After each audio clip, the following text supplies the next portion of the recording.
Waqt l-estimi tal-budget tas-sena d-dieħla għall-Ministeru għall-Ugwaljanza, Riċerka u l-Innovazzjoni, il-Ministru Owen Bonnici ħabbar li mistennijiet nieda l-LGBTIQ Hub li ser iservi ta' post ċentralizzat minn fejn din il-komunità tkun tista' taċċessa s-servizzi kollha li jkollha bżonn.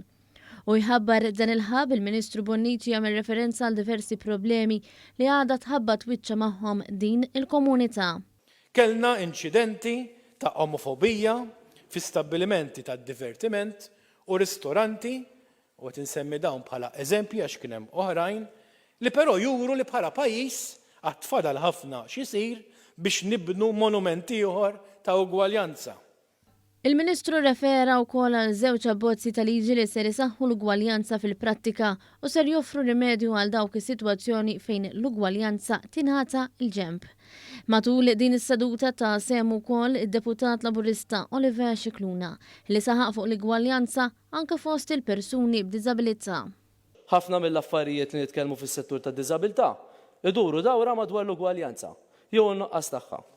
Apparti minn hekk nixtieq li kemm hawn ġew kif ukoll hemm barra jasal il-messaġġ lil persuni b'diżabilità huma umani li jagħmlu parti minn kull settur. Għaldaqstant Scicluna staqsa għala m'hemmx aktar nies b'abiltajiet differenti bħala rappreżentanti fil-Parlament u sostna li għandha tibda diskussjoni dwar Parlament aktar inklusiv.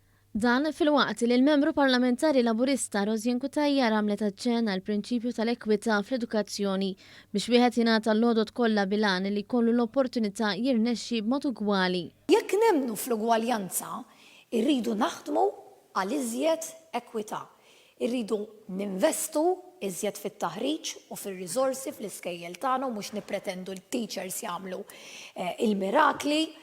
Ma jistax ikun nibqgħu nibatu it-tfal id-dar u ntuhom il-mediċina, l-mediċina hija tajba biex tikkontrolla ċertu mġiba, imma ma twassalx biex effettivament it-tfal tagħna jitgħallmu l-ħiliet neċessarji.